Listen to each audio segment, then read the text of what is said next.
If you've been looking for homes in the Orlando area, it probably didn't take you long to realize that there are a ton of options for neighborhoods and subdivisions, and as you start to explore, understanding the difference of those and keeping track of them can be a little daunting.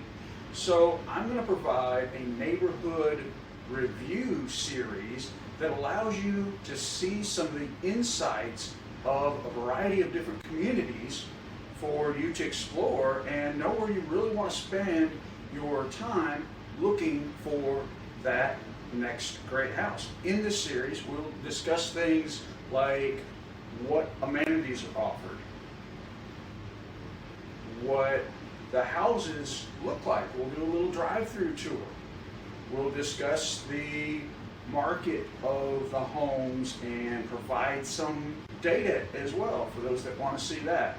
So we'll get started soon.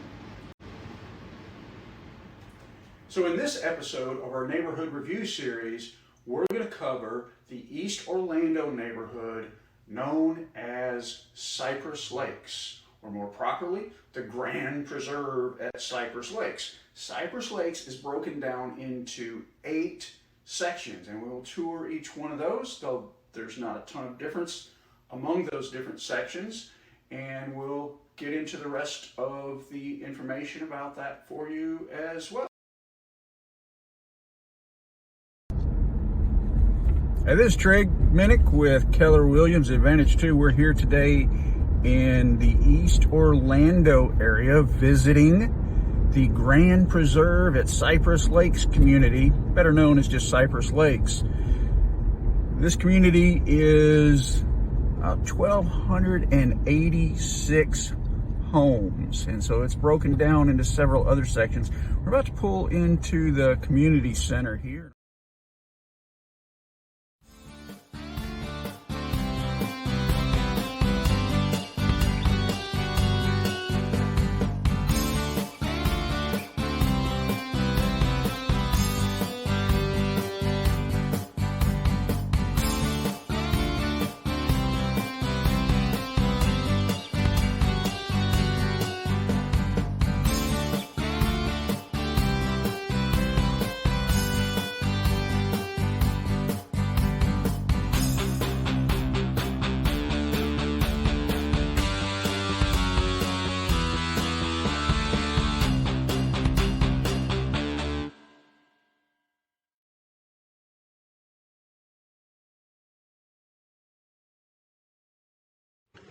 So as you can see, the community center here has a very ample fitness center. We also have pool table, meeting spaces we're about to walk into. We'll see the TV. We won't get to see the kitchen today. That's locked up as we're doing this video during a holiday downtime. But I'll also take you out back to see the pool, the slides, the playground area, and over to the side of the community center, we also have 4 tennis courts that are available for everybody's use. So continue to enjoy the video.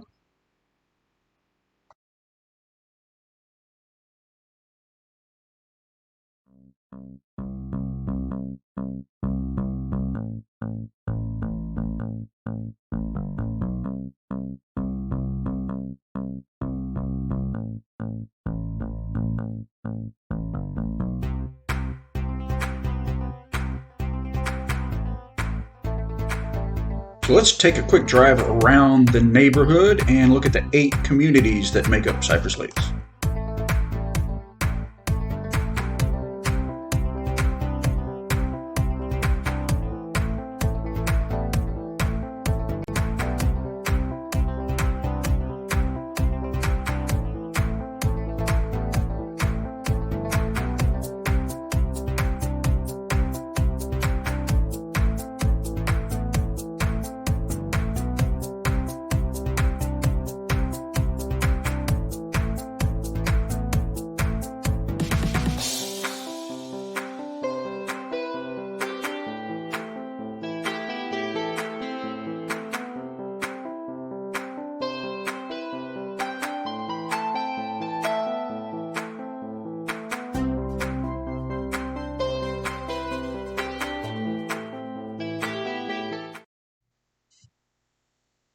So let's take a quick drive around the neighborhood and look at the 8 communities that make up Cypress Lakes.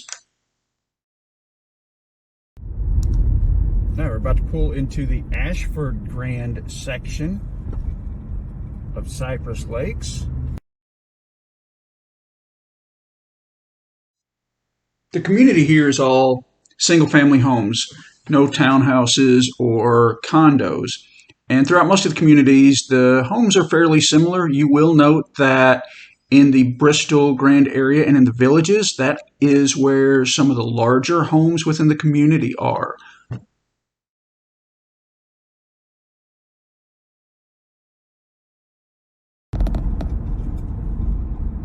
Now we're coming into the Cypress Lakes section known as the villages.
that sure was a fun trip around the neighborhood.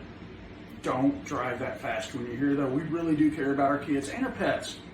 So anyway, now that you've had a feel for what the neighborhood is like around here, maybe you're interested to know more about what the market has been like here. So a couple more insights first. So Cypress Lake was first developed in 2002. Most homes completed by 2006. Some of the sales were completed as late as 2010.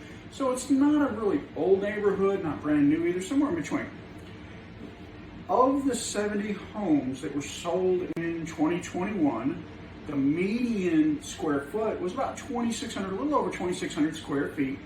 63 of the homes were over 2,000 square feet, and the average sales price was well above the Orlando median. Our average sales price here was $425,000 compared to Orlando's of $283-ish thousand.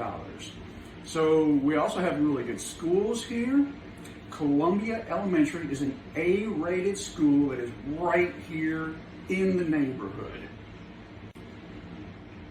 The middle school and the high school are also very close. We have Corner Lakes Middle School and East River High School within a mile and a half of where I'm standing in my home here in Cypress Lakes. The HOA is only about $168 a quarter. I think that is going up just a little bit here soon, but that's pretty close. And for all the amenities that are provided, that's really a good deal. So we're going to also take a look into some other stats as well.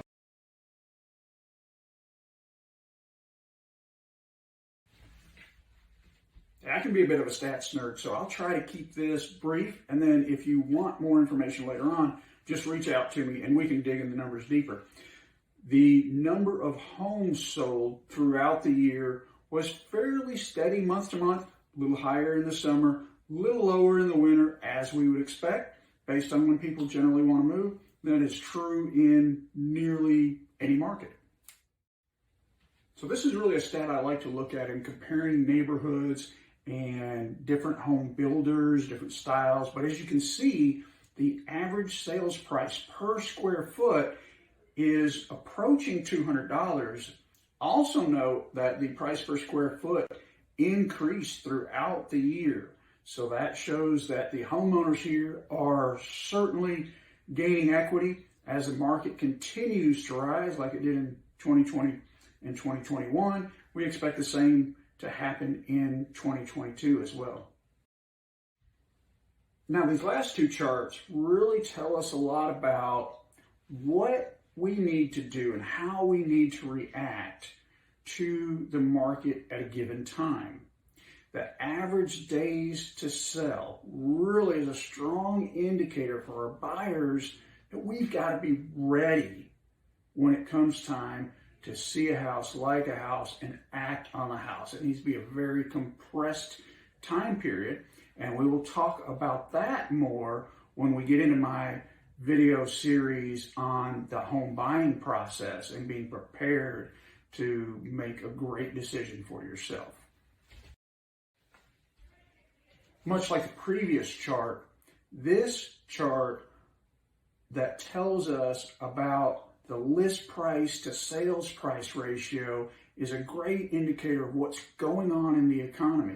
Going back 5 years, you can see that a lot of times there was some negotiating room between the sales price and the list price that was advantageous for the buyer. Now that negotiation has flipped a little bit to where the seller is in more control over that price ratio, and putting in lowball offers just really isn't going to get many homes purchased in the current market. That's true throughout the U.S. right now, very true in Florida, and very true as well here in Cypress Lakes. So that's my review on Cypress Lakes. If there's anything else you'd like to know about it, just reach out to me and I'll be glad to help you out. If there's anything else you want about other information about Orlando, what's great to do in the area here, or Central Florida in general, whether that's things for pleasure or whether that's real estate related, just let me know or subscribe to my channel and I'll keep updating as we go along. We'll also have content on there about the home buying process, the home selling process, just a lot of different unique ways to look at that, and also have some information for you about the wonderful things there are to do in Orlando and Central Florida. This is Trigg Minnick. Later.